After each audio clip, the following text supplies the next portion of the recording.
Good morning, everyone. This is Maria Junavie and at this point, I am going to discuss the Module 24 entitled The Physical Learning Environment. So, before anything else, I would like to ask you this basic question. What comes in your mind when you hear the word physical learning? Maybe some of you think that it is about face-to-face learning interaction, actual presentation, and actual events of learning happened inside the classroom. Well, all of your notions and instincts about it are correct. Well, in fact, physical learning or the term physical environment refers to the overall design and layout of a given classroom and its learning centers. Um, The physical learning environment also has something to do with the condition of the classroom, the immediate environment of the learners, which allows maximum interaction between teachers and students and among students. So, it is the interaction or the exchanging of thoughts and ideas to the teachers or to your classmates which also collaboration happened in order for your classmate understand the topics or the lesson from the different point of views of others and especially to the point of views of a teacher. Um, it allows students movement without unnecessary distraction, allows teachers to survey the whole class. It is safe, clean, and orderly, is well ventilated, spacious, and adequately lighted, and makes possible rearrangement of chairs if the needs arises. So, in order to achieve a better learning place where everybody is free to move and be able to adapt new changes of the physical arrangement orders if there's any, so the physical learning environment must um, have this so-called um, nice ambience or good ambience nga kana ganing murag catchy kayo sa feeling sa students nga ganahan kay siya mo learn kay sa iya palang environment daan limpyo na then dili siya maka-feel nga naay nag-distract niya bisag wa na siya answer mutan-aw lang siya sa mga design sa classroom or sa kanang mga gipang butang nga posters murag ma-motivate man sad makaanang student nga ma-motivate man sad ko nga mag-cut-on ani oy nga maningkamot nga makahibaw. So muna siya ang overall or the overall design or layout of a classroom nga para makahatag gani siya og kanang catchy gani kanang motivation sa usa ka students or sa students nga mo learn siya sa iyang kaugalingon or mas maningkamot siya kanang with the help na sad sa environment or sa classroom nga clean, neat, and spacious nga kanang makabuhat siya sa iyang gusto nga buhaton in order for him or her to learn in her own simple way. So let us not just forget that learning environment is the place where teaching and learning takes place in the most effective and productive manner. So it consists of the classroom and all the instructional features and non-threatening classroom climate needed in planning and implementing all teaching and learning activities. So next, we have the arrangement of furnitures. So first, the furniture like tables for demonstration is located in front and chairs are arranged facing on it with enough space in order to move around easily. Or the traditional chair arrangement inside the classroom or the type of sitting arrangement which the teachers are comfortable of using to in order to have a spacious place to move around. The next is the display shelves for safe keeping of projects, collections, and outstanding work are located at the sides. So these furnitures must be located at the sides in order for both teachers and students to find easily the books, files, or printed documents without any di na gani sila kanang distractions or kanang ganing mga inconveniences sa pagpangita ana nga di na gani sila maglisod og pangita kay naka-display na siya sa side sa shelves nga kanang in order kanang like for example lahi ang portion sa books sa mga printed documents and other stuffs. The next is bulletin board are attached or hang to the wall for posters, illustrations, and announcement purposes. So this one is very familiar, very common kay na-experience na ni nato or nakakita na ta ani since elementary and even until now. Naa jud tay bulletin board in order sa mga student nga naa sila matan-awan or naa sila lugar nga makakita or naa gani sila kana gani lagi tawag at og lugar nga kanang basi nay announcement karon, so no need na nga kanang ipahibaw pa gani no need na dili na gani kag as in necessary nga kanang ang teacher gyud pirmi ang mo sulti mo announce nga na murag naa sad aron sad gani nga ma responsible enough ta nga makahibaw ta og unsay ato ang mga unsay atong mga angay buhaton or unsay atong mga angay nga mahibaw-an with the use of bulletin boards kay of course dito man nila ibutang ang mga posters or mga important announcement.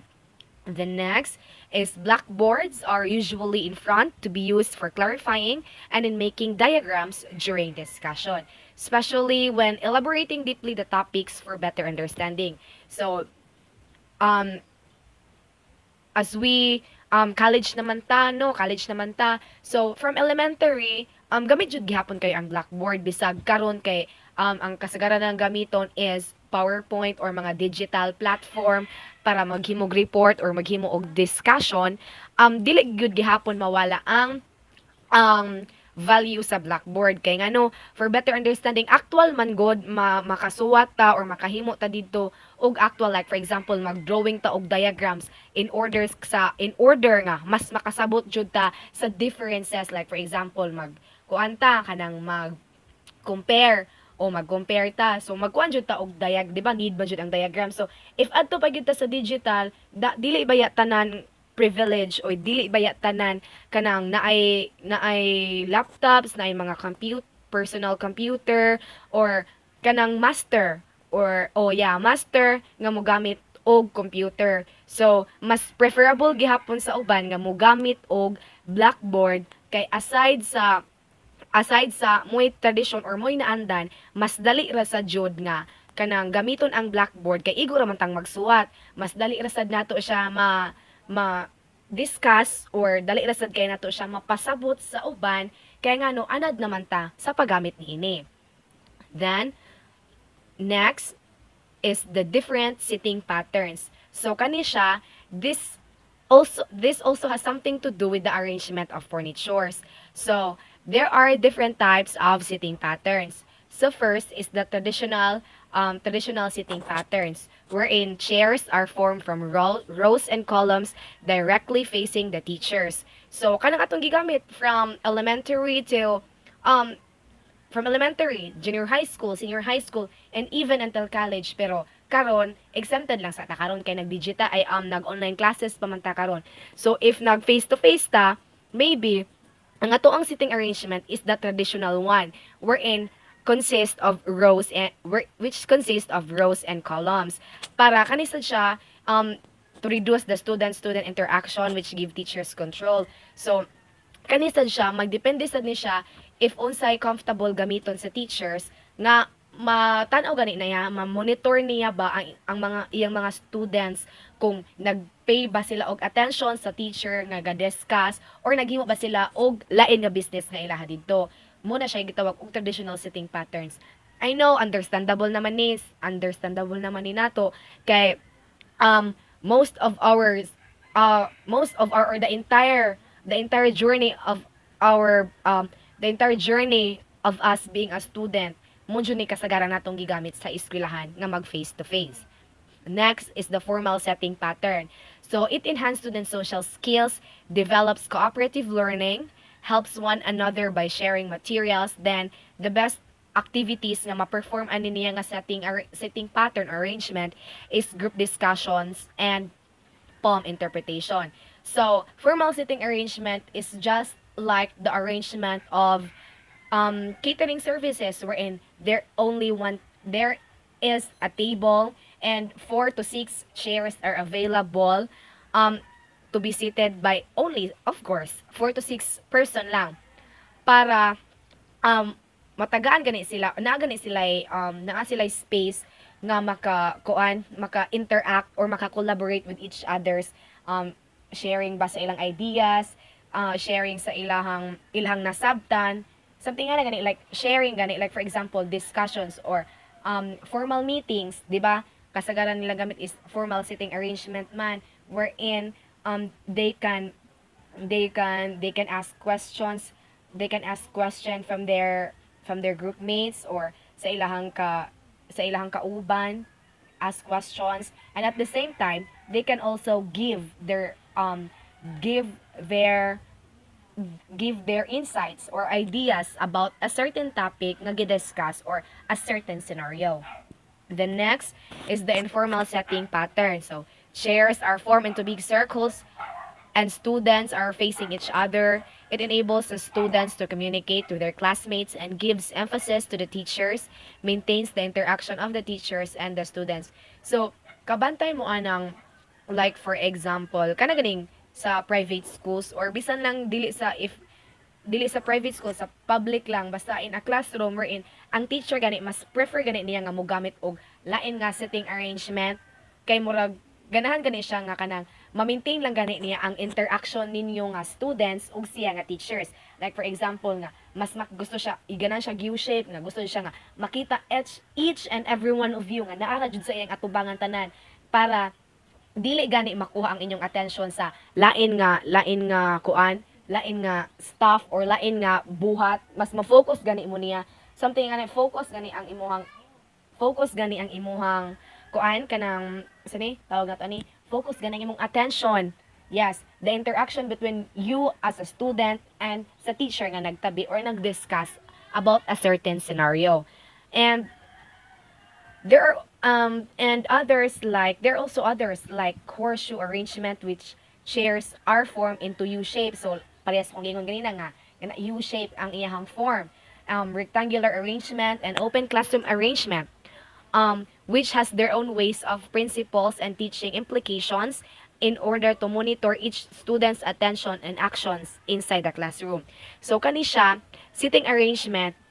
This is also one of the strategy of the teacher kung unsaon mo niya paghatag og kanaganing attention to be monitor, unsa iyang paagi sa iyang sitting arrangement nga in order for him or her as a teacher nga ma-monitor mo niya nga ang inyong attention naagyod niya or nagpay jud mog attention niya instead of making another stuff or making your own business that it is not related to the topic or the discussion being discussed by the teacher. So these are the pictures. So the traditional, the horseshoe or the U-shape, and the combination. Oh, katong na yung mga formal setting setup, ingana. Oh, that's it. Then proceed. We have the physical condition of the classroom. So, as soon as the students enter, they are attracted by a clean and orderly setup. Natural light and flowing fresh air add to their comfort and ease. Free from noise coming from the surroundings, students' concentration and interest are easily sustained. So the doors and windows could be open and closed with less difficulty and noise. The light fixtures are located where needed. So, this condition mainly refers to the atmosphere of the classroom, wherein comfortable feeling of learning should be maintained and sustained in order to gain the interest of the students to learn in every topic or lesson being presented. So, as what I have said earlier, nga makatabang jud siya ang clean and neat environment or classroom sa mga students, labi na og wala gani kayo distraction, dili gani kayo ma-distract kay ngano. If for example, mag-struggle na gani ka sa imong kay wa ka kasabot nya ma-distract pa gyud ka sa mga sa noise coming from sa gawas, coming from the surroundings, unya dili pa jud kaayo presentable or dili pa jud kaayo kanang inganyo or dili pa gid kayo limpyo ang imong palibot, magsamot og kanang mas masamot man siguro og kalibog ang atong utok ana, di ba? So mas ganahan jud ta nga as a student, ganahan jud ta nga limpyo atong surroundings, and at the same time dili sad kay siya saba wherein bisag di ta kasabot naagihapon tay motivation or naagihapon tay what we call it, naagihapon tay guts nga maningkamot because madala man gud ta sa mga kanang mga designs or kanang mga posters, di ba? Some classrooms kay taga naaman jud nay kanang mga posters about kanang some philosophers or different philosophers ilang mga sayings wherein ma-motivate man sad nga makahimo sa nato nga motivation nga mas maningkamot nga makat-on. Then so much for that, the classroom proceedings. So, classroom proceedings also accommodates different type of learnings. For instance, students who are visual learners can excel in a classroom setting where theatrical presentations, storytelling, or movies contribute to the lessons. Hands-on learning may also do well in a classroom. So, this condition focus on the ways how teachers get in to her students' way of understanding the lesson at their own comfort and specialties to process well the discussion or the topic. So, kaning classroom proceedings, it is the condition or it refers on how the teachers will go in or will kana ganing unsaon sa teacher ang iyang strategy, what strategy of the teacher nga mas nakasabot ang estudyante sa ilahang lain-lain nga pamaagi or sa ilahang lain-lain nga level sa pag-adapt sa unsay gusto nga ipasabot or unsay gusto nga ipahiwatig sa maong topic or lesson. Then let's proceed. Next is the interaction. So, a diverse situation may exist in the classroom at any given time. Students differ in abilities and interests, while teachers likely employ different strategies. Teachers must be sensitive to positive or negative interactions and most immediately undertake an instant revision or adjustment in the methodology when necessary. The primary goal is to be able to motivate them to work harmoniously, thereafter inculcate the values of cooperation and congeniality. So, this condition also practice the diverse type of learning where students who have different levels of understanding the topics and to those students who have their individual skills, abilities, talents, or their unique way of understanding should be given the opportunity to shine and to speak up their part without getting discriminated inside the classroom like discrimination or the critic nga harsh na gani kayo, grabe na kayo siya nga di na gid gani kay makaya. Instead, they may gain some opinion or critic or judgment but not that too much nga kana ganing judgment lang nga kanang tagaan lang kanila og advice in order for you nga mas mo excel ka, tagaan gani kanilang mga strategies or tips unsaon gani nimo siya nga mas ma-improve pa ang imong understanding. Tagaan kanila og ways like for example kanang moana lang gud ang kuan nga, so for you in order for you to kanang mas mo-improve ka kanang you need to read more, kanang read a lot, kanang mangita sad kag lain nga mga articles nga na para mas ma-improve ang imong written or kanang imong understanding, something like ingana lang ba nga mga silbi advices lang, not necessarily discrimination nga mas makasakit na ka sa feelings sa estudyante. Because in this whole process, in this whole process or in this condition, it only focus the so-called respect and acceptance to each and everyone regardless og unsay ilahang abilidad, regardless sa ilang skin color, regardless nga slow learner siya or regardless nga late lang gid ang iyang development. Ingana ba kanang acceptance, knowledge, acceptance and respect in order for everyone or in order for everyone nga kanang magkasinabtanay ba nga without any kanang dili siya gubot, dili kayo chaos ang imuhang classroom environment. So ang physical learning environment dili lang man siya mag-talk about kanang physical like kanang example mga furnitures, mga posters, may nga na mag-talk man sad na siya sa imuhang physical ability or sa imuhang attitude towards others in order nga ma-achieve ninyo ang harmonious and kanang peaceful environment inside the classroom. The next is a physical learning environment aims to encourage students to be active, promotes and facilitates the individual's discovery of the personal meaning of ideas, emphasizes the uniquely personal and subjective nature of learning in which differences is good and desirable, consistency recognizes people's right to make mistakes, tolerate ambiguity. Evaluation is a cooperative process which emphasizes on self-evaluation, encourages openness of self rather than concealment of self. People are encouraged to trust in themselves as well as in external sources. People feel they are accepted. People feel they are respected and permits confrontation. So this is the overall aims or goals or kanang lagi aims or goals sa physical learning environment. Because a physical learning environment has a great influence or has a great impact to learners' achievement. Thank you everyone for listening. God bless.